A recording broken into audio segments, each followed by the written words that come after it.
ধরুন এই আরএসএফ বা আইএসইউ এদের সদস্য সংখ্যা বা নেতাদের সংখ্যা কত? 50, 100? আমার বক্তব্য হচ্ছে যাদবপুর বিশ্ববিদ্যালয়ে তো প্রায় 10,000 ছাত্রছাত্রীরা পড়েন। একটা 50 বা 100 ছেলেকে কেন কন্ট্রোল করা যাচ্ছে না? এইখানে হচ্ছে মূল প্রশ্ন।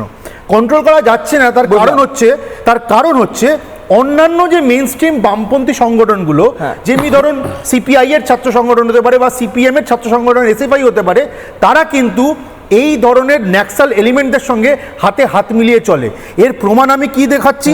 প্রমাণ দেখাচ্ছি সিপিএম এর একজন নেতা, তার সঙ্গে গলায় জড়ানো বাকি রয়েছে সিপিএম এর নেতা, আপনাদের স্টুডিওতেও আসেন, এই ইন্দ্রানুজ রায়ের। ইন্দ্রানুজ রায়টা কে? ইন্দ্রানুজ রায় হচ্ছে সেই আরএসএফ নেতা, সেই মাওবাদী বা নকশাল নেতা যাকে চাপা দিয়েছেন ওই ব্রাত্য বসুর গাড়ি দিয়ে। বুঝলাম। আমার বক্তব্য হচ্ছে খালি এই ছবিটাও শেষ কথা নয়। আপনি দেখুন সৃজন ভট্টাচার্য, 10 সেকেন্ড চেয়ে নিচ্ছি, আমাকে শেষ করো। সৃজন ভট্টাচার্য সিপিএম এর উনি ক্যান্ডিডেট হয়েছেন। উনি কি বললেন? গণতন্ত্রের প্রতীক হচ্ছে এই মাওবাদী নকশালবাদী ইন্দ্রানুজ রায়।